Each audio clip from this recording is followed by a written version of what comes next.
나의 이름은 열쇠 날개 루시퍼. 12명의 존귀한 신들을 보필하는 천사의 운명으로 태어났다. 천사에게 있어 날개의 숫자는 권능과 신분의 상징. 2개의 날개를 가지고 태어나는 일반 천사들은 물론 4개의 날개나 6개의 날개를 가지고 모든 천사나 인간들 위해 군림하는 대천사들에게조차도 나는 태어나면서부터 충성과 경의를 받을 권리를 가지고 있었다. 수많은 천사군들 중에서도 유일한 존재였던 열쇠 날개의 나는 우리들의 부모와도 같던 주신들로부터 편에 가까운 사랑을 받게 되었으며, 그 중에서도 12주신의 정점에 서 계시던 절대신 프라이오 스님은 어린 시절에 나를 가시는 장소마다 데리고 다니셨다. 그날도 나는 언제나처럼 프라이오 스님을 따라 자주 가던 어딘가의 장소로 이끌려갔다. 나중에 알게 되었지만 그곳은 13암흑신의 최고의 혼돈의 데이모 스님의 신전이요, 그땐 아직 천지를 붉게 물들였던 신들의 전쟁이 시작되기 전이었다. 생명의 탄생과 영혼의 존재에 관하여 프라이오 스님과 데이모 스님은 언제나처럼 격한 토론을 벌이셨고, 지루함에 지친 나는 신전 이곳저곳을 두리번거리게 되었다.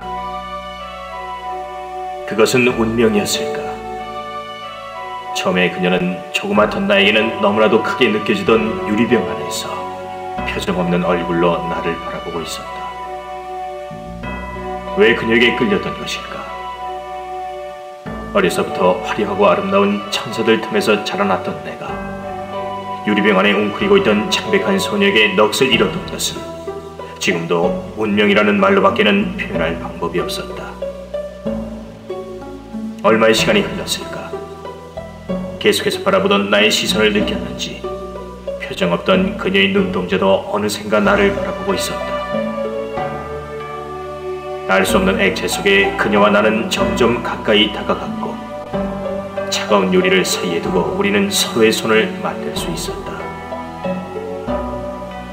그러나 우리의 이 첫 만남은 프라이오 스님이 돌아가시기 위해 나를 데리러 오신 것으로 너무도 짧게 끝나고 말았고, 이후 프라이오 스님과 데이모 스님의 사이는 점차 벌어져 급기야는 서로 전쟁을 벌이는 사태로 진전되었고, 내가 데이모 스님의 신전을 찾을 기회는 2번 다시 찾아오지 않았다.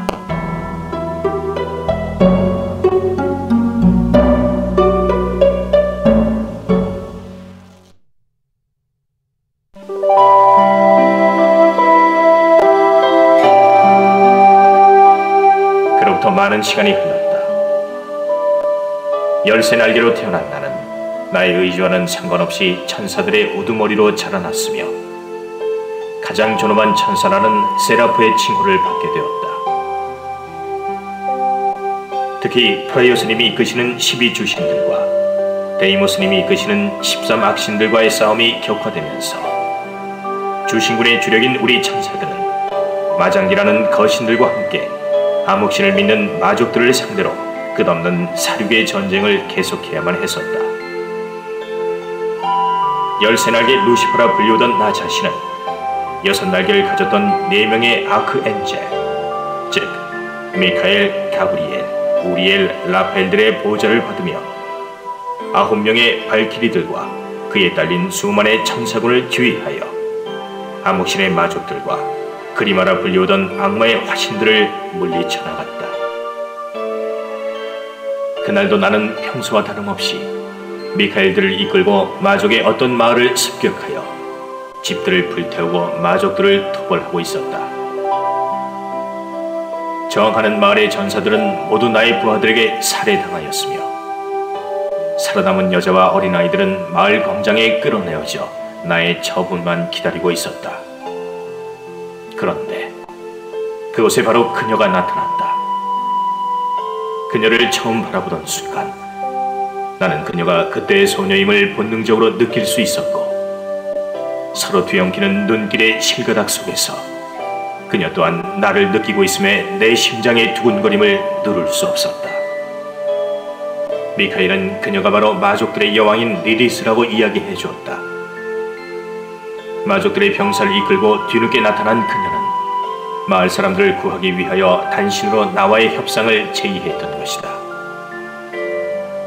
나는 부하들의 반대에도 불구하고 마을 사람들을 풀어주는 조건으로 이 대륙의 최고봉인 헬카이트산의 봉우리에서 그녀와의 단독 면담을 요구했으며 나의 뜻을 알아채었는지 그녀 또한 이에 동의하였다.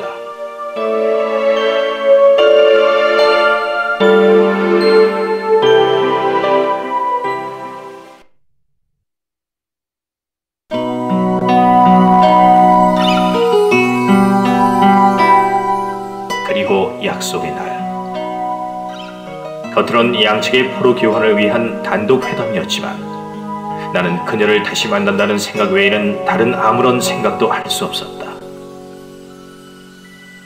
이윽고 새벽의 짙은 안개 사이를 뚫고 그녀가 모습을 나타내었고 우리는 그 오래전 처음 만났을 때처럼 아무 말 없이 바라만 보고 있었다.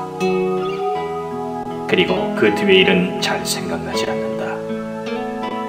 단지 기억나는 것은 어느샌가 서로가 입을 맞추고 있었다는 것뿐.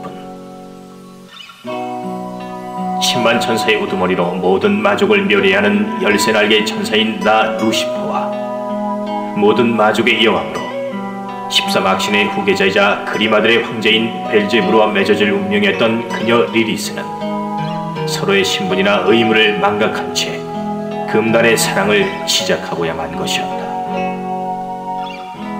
그 이후로도 우리는 주변의 시선을 피해 여러 차례에 걸쳐 미래를 거듭했고 서로의 사랑은 점점 깊어만 갔다. 그러나 수만 명의 천사를 지휘하는 우두머리로 군림하던 나였기에 그녀와 만남으로서의 변화를 모든 이에게 속일 수는 없었다. 그녀와의 관계를 가장 먼저 눈치챈 것은 나의 가장 친한 벗이자 4대 천사의 한 명인 미카엘이었다. 그는 걱정스러운 눈초리로 나를 설득하였으나 이미 그녀를 나 자신보다 사랑하던 나에게는 아무런 소용이 없었다. 그렇지만 미카엘은 자신의 힘으로 나를 설득할 수 없음을 알자 나에게는 형님과 같은 12주신 중 한 명이자 어려서부터 나를 보살펴온 태양신 비스바데님에게 도움을 청하였다.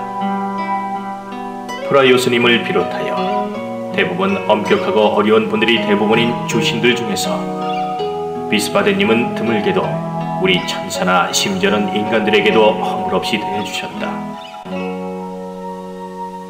특히 프라요스님과 함께 유난히 나를 귀여워하시던 비스바데님은 미카엘의 이야기를 듣자마자 나를 찾아와 그녀와 더 이상 만나지 말 것을 명령하셨다. 비스바데님의 이야기로는 그녀 리리스는 이미 약혼자인 벨제부르와의 결혼이 약속된 사이일 뿐더러 그녀의 탄생 자체가 벨제부르와의 결합을 통한 강력한 악마 그리마의 탄생을 위한 제물이라는 것이었다. 모든 마족이 그녀에게 경배하는 것은 그녀가 벨제부르와 함께 우리 천사들과 신족을 멸할 마신을 수태하리라는 소망 때문이라는 것이었다. 하지만 비스바데님의 그 이야기는 나에게 오히려 역효과로 작용하고 말았다.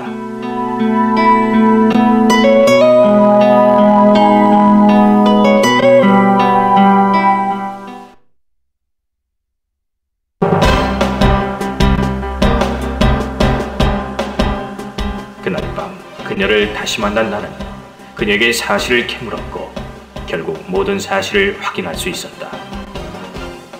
나는 더 이상 지체할 수 없었고 그녀와 함께 주신들과 암흑신들의 손길이 닿지 않는 어느 곳으론가 떠나가기로 결심하였다. 그러나 천사군과 마족의 양쪽 세력으로부터 도망가는 길은 생각외로 쉽지 않았다. 우린 서로가 다스리던 부하들을 상대해야만 했고 어제까지 충성을 다하던 부하들에게 칼을 들이밀 수밖에 없었다. 그러던 중 결국 또 다른 운명의 사람을 만나고야 말았다. 그의 이름은 벨제부르, 그리마의 황제로 태어난 사나이. 약혼녀를 잃은 질투심과 나에 대한 징후로 복수심에 불타오르던 그는 추격대의 선두에 서서 우리를 추격해왔다. 열쇠날개의 천사로 지금까지 치열했던 전투를 통해 작은 상처나 입지 않았던 나였지만 벨제부르는 지금까지의 마족들과는 전혀 다른 상대였다. 황혼 무렵 시작된 벨제부르와의 결투는 밤을 지새고 다음날 새벽까지 계속되었다. 결국 동이 터올 무렵 나는 벨제부르의 심장에 칼을 꽂을 수 있었지만 그 대가로 나는 5개의 날개가 찢기었고 온몸은 상처투성이었다. 그렇지만 그것만으로 끝난 것은 아니었다. 밤새 계속된 전투 때문에 우리 주인은 이미 우리를 쫓아온 천사군과 마족들에게 포위되었고 빈사 상태의 나는 천사들에게, 리디스는 마족들에게 각각 사로잡히고 말았다.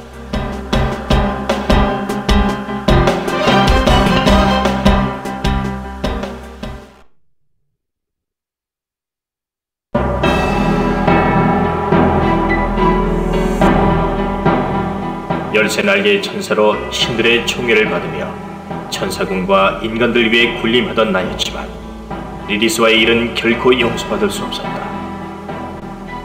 프라이오스님의 명령으로 모든 힘을 봉인당한 채 감옥에 갇혀 처벌만을 기다리며 갖은 고문에 시달려야만 했다.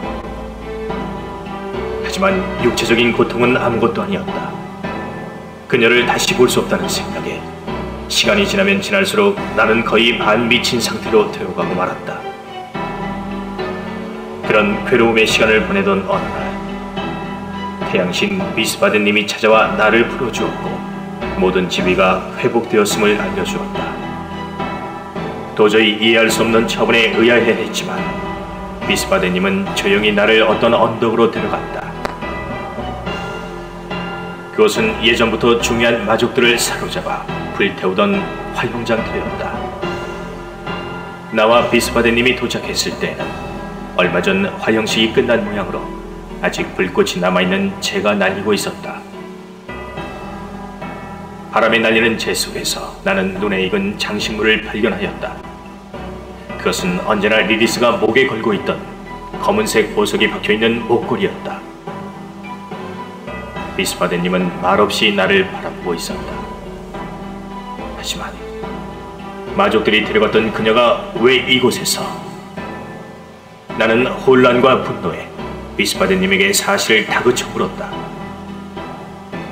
그리고 이야기를 들을 수 있었다. 그녀는 어느 날 단신으로 주신들을 찾아온 것이었다. 마족의 여왕이었던 그녀가 원했던 것은 단 하나. 나를 형벌에서 구해주는 대가로 그녀의 목숨을 주신들에게 맡겼던 것이다. 과정에 어찌되었던 나의 행동 덕분에 가장 껄끄러웠던 마족과 그리마의 2명의 우두머리를 제거할 수 있었던 주신들은 그녀의 희생으로 나의 모든 죄를 용서했던 것이다. 그러나 나는 그들을 용서할 수 없었다. 아니, 그들에 대한 복수심보다 그녀에 대한 그리움이 더욱 강하였다. 그녀를 따라 죽고 싶은 마음이었지만 죽음의 두려움보다는 그녀를 그리워하는 이 마음조차 사라질 것이 두려워 괴로워하며 그리워할 수밖에 없었다.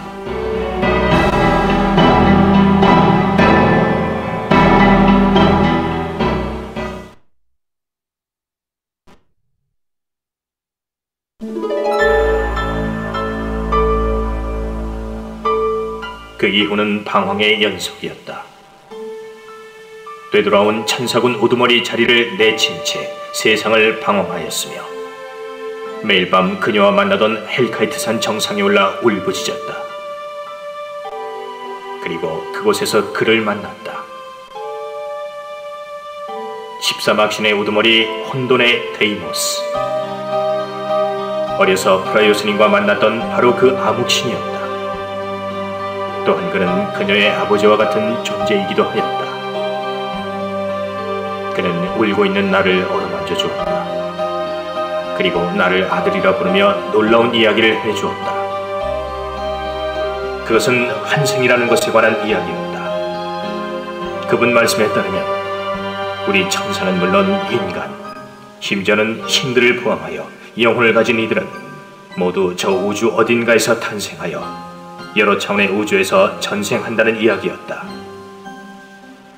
즉, 우리의 육체는 신들의 능력에 의해 만들어졌지만 그 안에 담겨진 영혼은 신들조차 알 수 없는 어디선가에서 온다는 것이었다. 또 예전에 신들이 살던 고향은 지금의 신들이 이 세계로 오게 됨으로써 멸망하게 되었지만 그곳의 인간들의 영혼 역시 우주 어디에선가 다른 시간, 다른 공간에서 전생하고 있을 것이라는 말씀이었다. 즉, 누구에게나 육체란 유한한 존재이지만 영혼은 영원한 존재로 무한한 시간과 공간을 통해 끝나지 않은 여행을 계속해오고 있다는 것이다. 하지만 어떤 매개체를 통한다면 영혼은 자신의 기억을 간직한 채 자신이 원하는 곳으로 환생할 수도 있으며 리디스는 단순히 죽어간 것이 아니라 나를 기다려 미래 어딘가로 환생했다는 이야기였다. 그 매개체는 리디스가 남긴 검은 보석의 목걸이. 그녀는 데이모스를 통해 나에게 소중한 믿음을 남겼다. 그것은 언제 어딘가에서 다시 태어날 그녀를 따라 나 역시 그 불확실하고 무한에 가까운 여행을 떠나 몇 번의 인생을 거듭해서라도 그녀를 다시 찾아주리라는 믿음이었다. 물론 다시 태어나더라도 평생 그녀를 만나지 못할지도 모른다. 그리고 설사 다시 만나더라도 그녀를 기억해내지 못할지도 모른다. 하지만 나는 그녀를 다시 만나고 그녀를 기억해낼 때까지 몇 번이라도, 아니 몇천 번이라도 다시 태어날 것이다. 그리고 그녀 역시 나를 기다려 언제까지라도 다시 태어나 줄 것을 나는 믿는다. 나는 우리의 이 소중한 약속과 믿음을 위해 어딘가에서 나를 기다릴 그녀를 찾아 억겁의 시간과 무한의 공간을 향한 끝나지 않을지도 모르는 여행을 떠나왔던 것이다. 그리고 나는 그녀를 다시 만날 수 있었다.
에밀리오, 아니 미스바덴이라고 해야겠군요. 당신은 왜 이런 일을 꾸몄던 겁니까?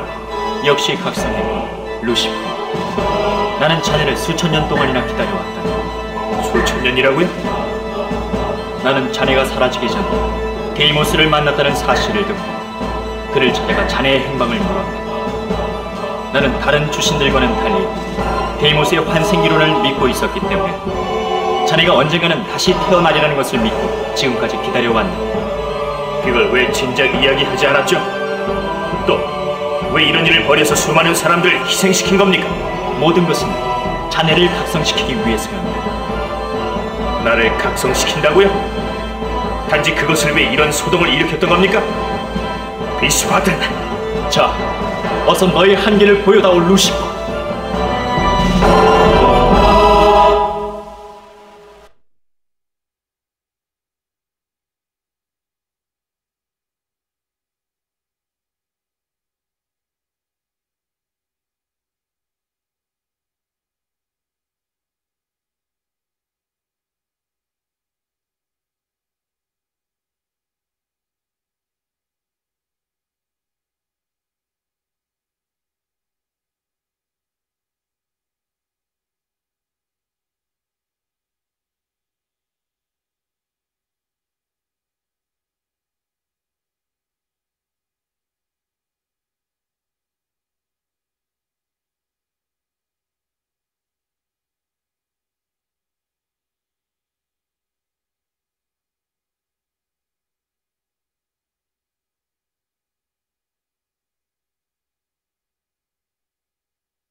데이모스와 베라모드가 죽었을 때는 데이모스와 나는 이제 곧 자네가 환생할 수 있을 것이라고 기뻐했네.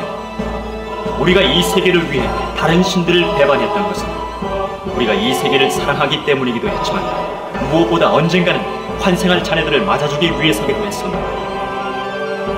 하지만 뭔가 이상했네. 지난번에 베라모드가 일으킨 전쟁은 신들이 연합하여 우리의 고향 아르케를 구하려는 목적이었지만 결과는 어땠나? 결국 주신들은 무려 9명이 몰살당했지만 암흑신은 베라모드 본인 한 명만이 희생했을 뿐이다.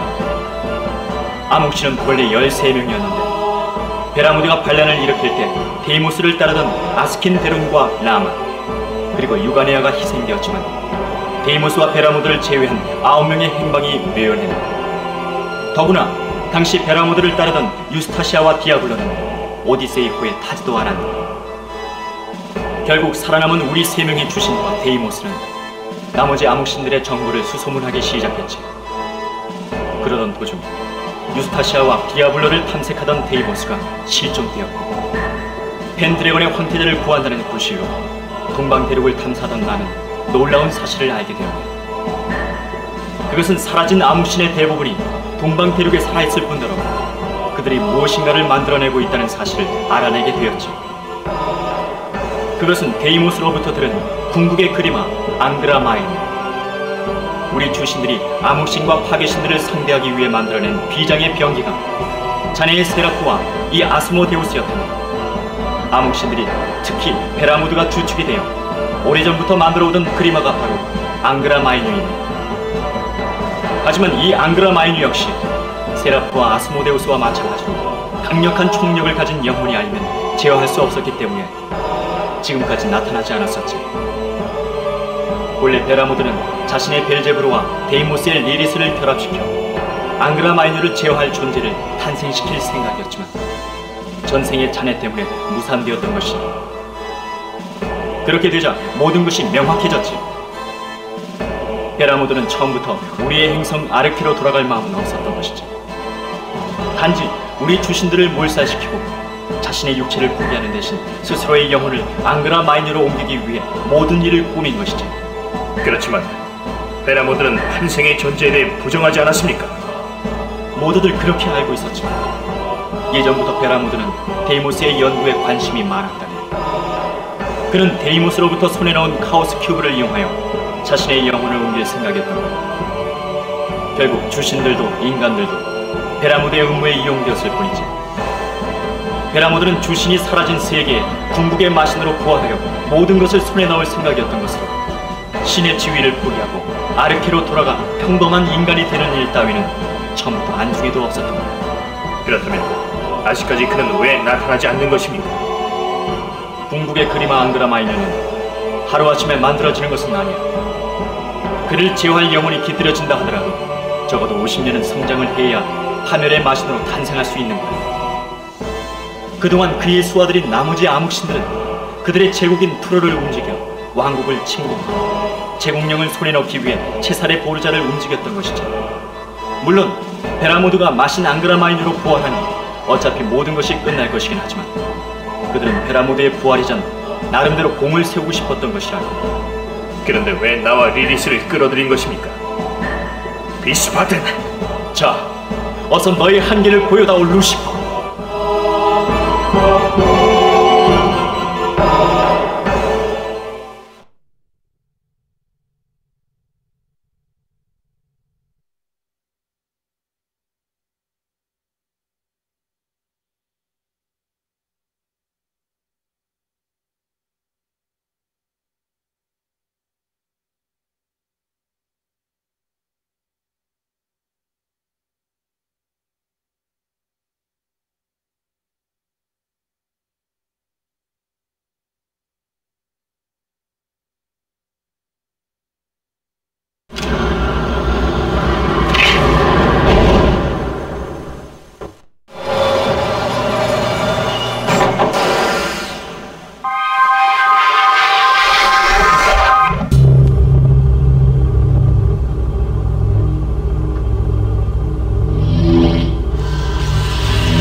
마이너를 상대할 수 있는 것은 주신들이 만들었던 아스모데우스뿐인데, 이를 제어할 수 있던 유일한 인물이었던 흑태자는 이미 세상을 떠난다. 물론 우리 셋이 힘을 합하면 이렇게 잠시 움직일 수는 있지만 본래 아스모데우스의 힘에는 크게 못 미칠 뿐더러 그나마 움직일 수 있는 시간은 길어야 1시간 정도. 더구나 가동 후 우리는 마장기의 모든 에너지를 빼앗겨 죽을 수밖에 없네. 이 정도로 앙그라 마이뉴에게는 대항할 수 없네. 그래서 생각해낸 것이 바로 자네 루시퍼를 위해 프라이오스가 만든 초차원 마장기 세라프일세. 이것을 나를 위해 프라이오스님이 만드셨다고요? 프라이오스님은 겉모습과는 달리 매우 정이 많은 분이셨네. 특히 어려서부터 손수 키우다시피 한 자네를 아꼈기 때문에 자네만이 제어할 수 있는 강력한 병기를 손수 개발하신 것이지. 아스모데우스가 강력한 힘을 가지고 있지만 제어하기 위해서는 그만큼 강한 정신력을 필요로 한다면 세라프는 자네와 함께 성장하는 마장기일세. 세라프의 조직 하나하나는 자네의 유전자를 모태로 제작된 살아있는 마장기이기 때문에 자네가 강해지면 강해질수록 세라프 역시 강해지네. 프라이오스님은 자네가 죽은 이후에도 결국 그것을 완성하여 용자의 무덤에 봉인하였다네. 그래서 우리는 앙그라 마이뉴의 탄생 이전에 자네를 하루라도 빨리 각성시킬 필요가 있었지. 하지만 문제가 생겼네. 본래 내가 처음 어린 자네를 발견한 것은 지금부터 30여 년 전이네. 그는 펜드래곤의 젊은 황태자로 어린 나이에 용자의 무덤에 도전해왔지. 나는 첫눈에 그가 자네 루시퍼가 환생한 것을 알아보았지. 그는 내가 그를 각성시킬 틈도 없이 전쟁에 말려들어 실종되고 말았는데, 내가 먼 동방대륙을 탐색하며 암흑신들의 흔적을 탐색하며 그를 발견했을 때는 그는 이미 다른 여인과 결혼하여 아들을 낳았다고. 그는 루시퍼로서의 각성에 실패한 인생을 살았던 것이다. 나는 무척 실망하였지만 순간 놀라운 사실을 발견했지. 그것은 자네가 그 왕제의 아들로 또다시 환생하였다는 사실이니, 하나의 시공간에 2개 이상의 같은 영혼이 존재한다는 것은 정말 믿을 수 없는 일이긴 하지만 리리스를 만나기 위한 자네의 영혼의 힘이 그만큼 강했다고나 할까. 하지만 자네를 다시 발견하기는 했으나 시간이 매우 부족했다네.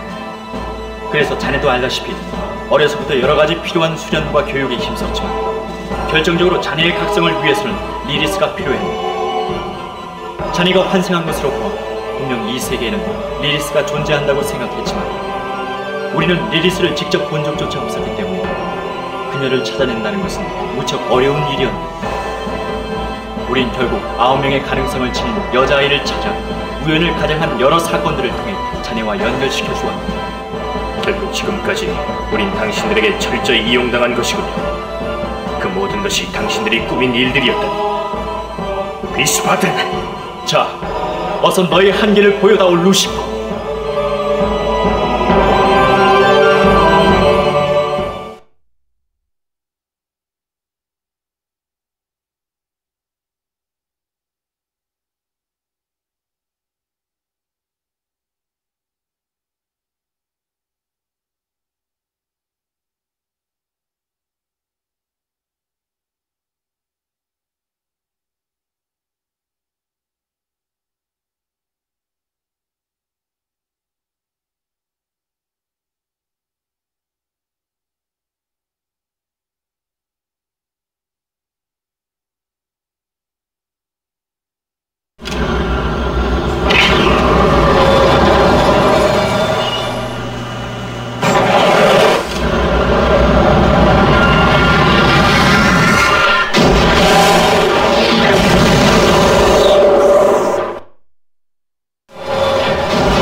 어떻게 제가 진짜 리리스를 선택할 수 있으리라고 생각하셨습니까? 분명히 설명할 수는 없지만 자네라는 운명적으로 그녀들 중 진짜 리리스를 발견할 수 있을 것이라 생각했네. 아니 어쩌면 그들 모두가 리리스였는지도 모르네. 리리스도 자네처럼 언젠가 만날 때까지 몇 번이라도 다른 인생을 살아왔을 것이고, 그들은 다른 시대뿐 아니라 동시대에 여러 명이 존재할 가능성도 있었으니까. 어쩌면 자네 역시 내가 자네를 발견했기 때문에 루시퍼로서 자각할 수 있었고, 자네 역시 그녀를 선택했기 때문에 그녀가 리리스로 각성했는지도 모르겠다. 분명한 것은 자네만이 리리스를 자각시킬 수 있었고, 리리스만이 자네를 각성시킬 수 있었다는 사실이죠. 하지만 당신들의 목적이 리리스를 통해 저를 각성시키는 것이라면 왜 아스모데우스를 부활시켰습니까? 더구나 당신들 능력으로 아스모데우스를 제어하는 것은 자살에 가까운 일일 텐데. 그것은 자네가 비록 루시퍼로 각성하여 세라프의 주인이 되더라도 현재 자네들의 힘으론 앙그라 마이너를 상대할 수 없기 때문일세. 하지만 세라프는 다른 마장기와는 달리 성장하는 존재, 강한 상대를 상대하면 할수록 점차 강해지네. 자네가 우리의 아스모데우스를 이길 수 있다면 분명 자네와 세라프 역시 한 단계 성장할 것이네. 물론 그렇다 해도 앙그라 마이너를 막을 수 있을지는 미지수이지만 어쨌든 지금보다는 확률이 높아질 것이네. 비스바드! 자, 어서 너의 한계를 보여다오 루시퍼. 자네가 좀 더 강해지지 않는다면 우리의 모든 일은 허사로 돌아간다. 어차피 아스모데우스를 가동한 이상 우리들은 끝이나 마찬가지야. 어서 와. 우리를 초월한 보다 강한 존재로 다시 태어나겠다.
이리스, 마족의 여왕이며 그리마의 황제인 벨제부르의 아내로 태어난 여자.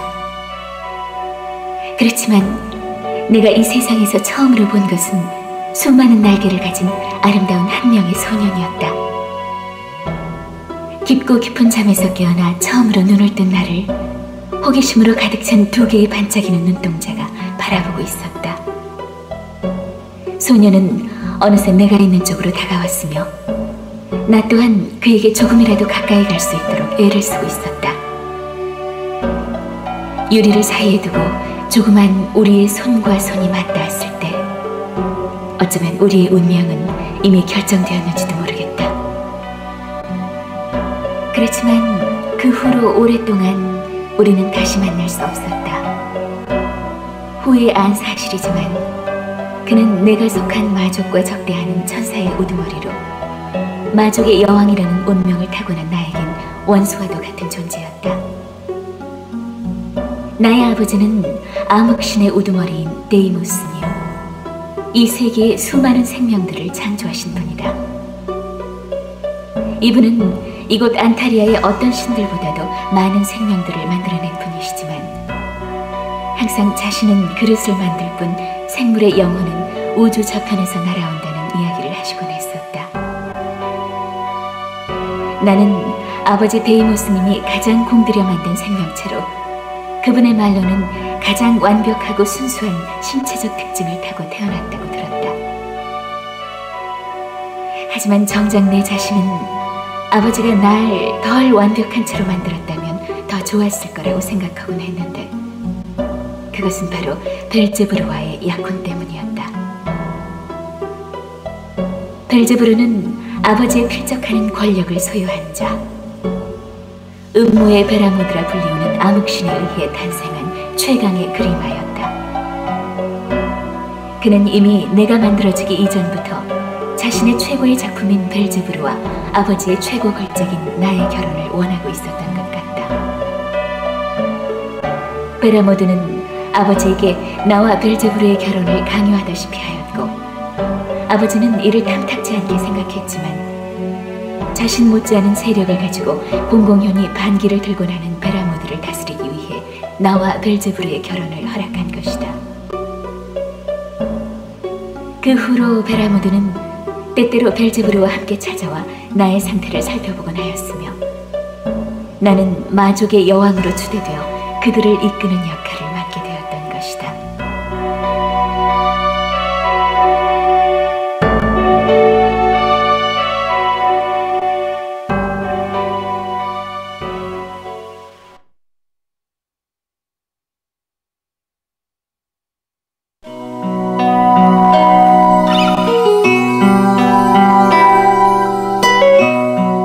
마족을 이끌고 12주신의 천사들과 그들을 따르는 신족들에 맞서 싸우던 어느 날 우리 마족의 어떤 마을이 천사들에 의해 공격받고 있다는 소식을 듣고 그곳으로 달려가게 되었다.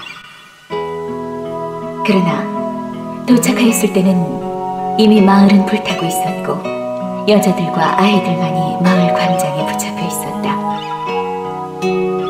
그들만이라도 구하기 위해 나는 단신으로 그들의 우두머리에게 회담을 요구했고 의외로 요구는 받아들여져 그들의 지휘관인 열쇠 날개의 천사 루시퍼라 불리우는 인물과 만날 수 있었다. 그런데 그와 만나기 위해 마을 광장에 들어서는 순간 나는 마치 온몸에 전기가 흐르는 듯한 충격을 느껴야만 했다. 그곳에 바로 그가 있었던 것이다. 내가 눈을 떠 최초로 본 사람, 수많은 날개를 가지고 나를 바라보던 바로 그 소년이 그곳에 서 있었던 것이다. 비록 겉모습은 변하였지만 그 깊이를 알 수 없는 눈동자와 아름다운 날개는 내 기억 속 그대로였다. 그 역시 나를 알아본 듯 놀라는 표정이었으며 우리는 스치는 눈길 속에서 수많은 말로도 표현하지 못할 그 어떤 느낌을 공감할 수 있었다. 그는 마을 사람들을 풀어주는 조건으로 다른 포로 교환을 위해 그와 내가 단독으로 만날 것을 제의하였다. 그리고 나는 그의 의도를 곧 알아챌 수 있었다. 약속의 날이 오고 나는 그와의 약속대로 혼자서 이 세계에서 가장 높은 헬카이트의 봉우리를 찾아갔다. 떠오르는 햇살에 새벽 안개가 흩어져 갈 무렵 나는 헬카이트의 정상에 도착하였다. 그리고 그가 거기 있었다. 우리는 서로 아무 말도 하지 못하고 그저 서로를 쳐다보고 있었을 뿐이다. 단지 왠지 모를 그리움이 벅차오르며 오래전부터, 그 어린 시절보다 더 오래전부터 알고 있었고 만나고 있었고 사랑해왔던 것만 같은 느낌이었다. 서로 바라만 보던 우리는 누가 먼저랄 것도 없이 어느새 입맞춤을 시작하게 되었으며 그날부터 절대로 시작하지 말았어야 할 우리의 사랑이 불타오르게 되었다. 그날 이후에도 우리는 계속적인 만남을 지속하였다. 어느 사이엔가 나는 그를, 그는 나를 점차 변화시켜가고 있었다. 처음에는 냉혹하고 차가운 성격이었던 그였으나 나와의 만남을 통해 점차 부드럽게 순화되어 갔고 아무 의미 없는 삶을 계속해오던 나 역시 그와의 만남을 통해 새로운 인생을 시작할 수 있었다. 하지만 그러한 나의 변화는 점차 주위 사람들에게도 인식되기 시작했다. 특히 베라모드와 벨제부르는 나의 행동을 의심하기 시작하였다. 그러던 어느 날 벨제부르와의 약혼에 대해 알게 된 루시퍼는 나에게 주신과 암흑신들의 손이 닿지 않는 곳으로 떠나자고 이야기하였다. 이미 돌이킬 수 없을 만큼 그를 사랑하던 나는 그를 따라 길을 떠날 수밖에 없었으며 그것이 바로 우리 인생의 처음이자 마지막 여행이 되고 말았다.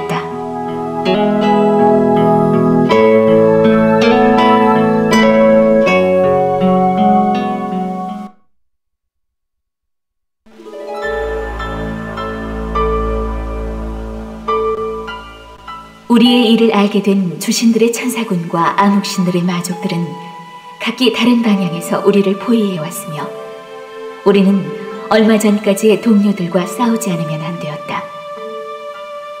특히 벨제부르는 스스로 추족대의 선두에 서서 우리를 뒤따라왔다.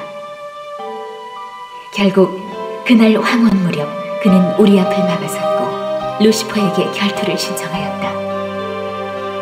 이 결투에서 루시퍼는 그를 쓰러뜨릴 수 있었다. 하지만 다음날 새벽까지 이어진 치열한 결투였기에 그 역시 치명적인 상처를 입은 채 뒤따라온 천사군에게 사로잡혔다. 그리고 나 역시 마족들에게 돌아가지 않으면 안 되었다. 암흑신의 신전으로 돌아온 나는 아버지 데이모스님의 명에 의해 신전 구석방에 유폐되는 비교적 가벼운 벌을 받았다. 그러나 벨제부르를 잃은 베라모드는 매일 아버지를 찾아와 나의 처벌을 요구하였다. 하지만 아버지는 그의 요청을 단호히 거부하셨다. 베라모드는 강력히 반발하였지만 아버지는 전혀 개의치 않았다. 그런 와중에도 나는 루시퍼의 안위가 걱정되었고 아버지를 통해 그가 감옥에서 고통받으며 곧 처형될지도 모른다는 이야기를 들었다. 주신 프라이오스와 비스바덴 등이 그의 처형만은 막으려 하고 있지만 나쁜 선례를 남기지 않으려는 대부분의 주신들의 주장으로 사태는 악화되고 있었다. 목숨보다 소중했던 그의 일을 걱정하며 매일을 눈물로 보낼 수밖에 없었다.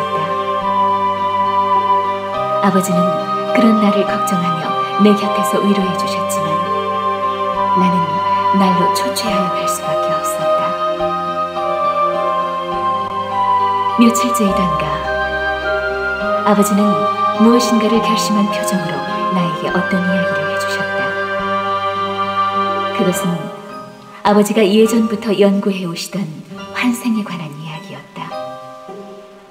아버지는 다른 신들과는 달리 그들의 생명 창조의 의미를 단지 물리적인 그릇을 만드는 것에 국한지어 생각하셨다. 누구보다 많은 생명을 만들어내셨던 아버지는 생명에 있어 가장 중요한 것은 영혼이라 믿고 계셨다. 그리고 영혼은 누군가에 의해 만들어지는 것이 아니라 차원과 공간을 초월한 그 어딘가에서 깃들여지는 것이라고 생각하셨고, 이것을 증명하고 제어할 방법을 연구해 보셨던 것이다. 한번 육체를 떠난 영혼은 어떤 차원, 어떤 공간, 어떤 시간에 어떤 모습으로 환생할지는 아무도 모를 뿐더러 육체에 깃들여 있던 기억은 모두 사라져버리게 된다. 하지만 아버지가 연구한 방법은 주신들이 강력한 초능력으로 시공간을 넘어 아르케에서 안타리아로 워프해 올 수 있었던 것처럼 영혼의 강력한 파장을 최대한 증폭해낼 수 있는 어떠한 특별한 매개체를 통하여 본래의 기억을 간직한 채 특정한 장소, 특정한 시간대에 환생할 수 있는 방법이었다. 어쩌면 영혼의 워프라 할 수 있을 것이다. 아버지는 이 방법을 통해 우리가 프라이오스와 베라모드 등이 없어진 이후의 안타리아에서 환생할 수 있다면 절대적인 운명의 사슬을 끊고 맺어질 수 있으리라고 이야기하셨다. 물론 영혼의 환생이란 아버지만의 이론으로 한 번도 증명된 적이 없는 불확실한 방법이었지만 나에게는 더 이상 선택의 여지가 없었다. 그리고 나는 아버지를 강하게 믿고 있었기에 그 길을 택할 수밖에 없었다. 아버지가 오래전 내게 선물하셨던 카오스 큐브의 목걸이. 이것이 바로 영혼의 파장을 증폭해주는 매개체인 것이다. 나는 일단 루시퍼의 의미 없는 죽음을 막기 위해 이곳 화양전에 섰다. 나의 희생으로 그의 목숨은 구제받을 것이다. 물론 이제 영원히 헤어질지도 모른다. 그래도 나는 아버지를 믿는다. 아버지는 분명히 그를 이끌어 나를 찾아 보내실 것이다. 나는 기다릴 것이다. 그와 만나기까지 몇 번의 인생을 거듭하고 억겁의 시간이 필요하더라도 그가 나를 찾아내기를 언제까지라도 기다릴 것이다.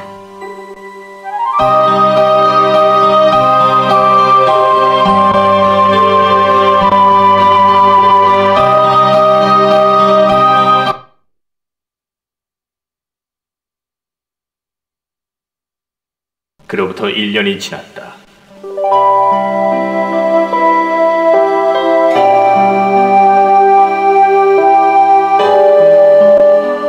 나는 그녀의 뒤를 따르고 싶었지만 나에겐 할 일이 있었고, 무엇보다 나 대신 희생해준 그녀를 위해서도 나의 운명을 마무리 지어야 한다는 사명감 때문에 하루하루를 보내고 있다. 현세에서의 일도 도외시할 수 없었기 때문에 아직도 남아있는 왕국의 리처드 세력을 몰아내고 트로아의 전쟁을 대비하는 일에 지난 1년을 소비했다. 그리고 얼마 전 오랫동안 계속되어진 펜드래곤 왕가의 싸움을 종식시키기 위한 상징적인 조치로 버몬트가의 후계자인 엘리자베스 왕녀와의 결혼을 결정하게 되었다. 그녀는 리처드에게 사로잡혔던 이후 정신적인 충격을 받아 아무것도 기억하지 못하는 백지 상태가 되어버렸다고 한다. 하지만 레디스와의 기억을 가슴에 품고 있는 나로서는 어차피 다른 여자와의 정상적인 사랑은 불가능하다고 생각했기 때문에 앞으로 백치가 된 엘리자베스를 보살피며 일생을 보내는 것도 나쁘진 않다는 생각이다. 그녀는 리처드에게서 구출된 이후 펜드래곤의 생초리로 보내져 정신적인 치료를 받으며 요양 생활을 하고 있다. 최근 들은 소식으로는 여전히 말과 웃음을 잃은 채 아무도 알아보지 못하며 단지 무엇인가를 그리는 것에만 열중한다고 한다. 전해준 사람 얘기로는 붓으로 그녀의 방 사방에 그림을 그려놓아서 방 안에 들어가면 마치 다른 세계에 들어선 느낌이라고 한다. 지난 세월은 그녀에게도 치유될 수 없는 깊은 상처를 남겨주었던 것 같다. 이미 다른 사람을 사랑하는 내가 그녀에게 도움이 될 수 있을지는 모르겠지만 적어도 나는 그녀를 보살필 의무가 있다.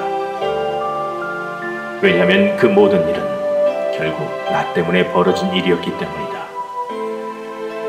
그래서 나는 그녀를 만나기 위해 이곳 생초리에 도착했다.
만날 그 순간까지 그대 숨결까지 해요. 천년이 지나도 우리 모습이 변했어도 우리 지난 날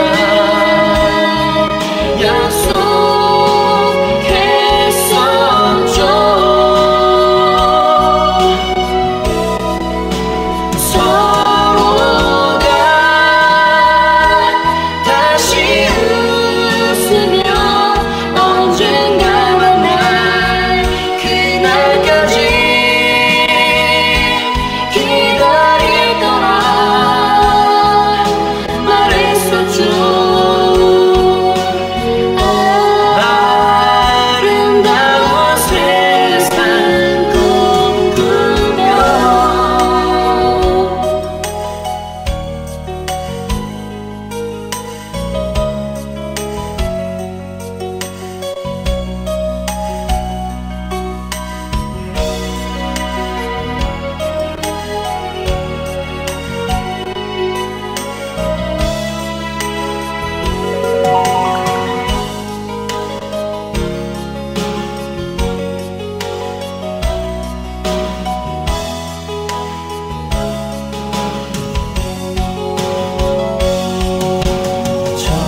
언젠가 만날 그 순간까지 그대 손뼉 간직해요.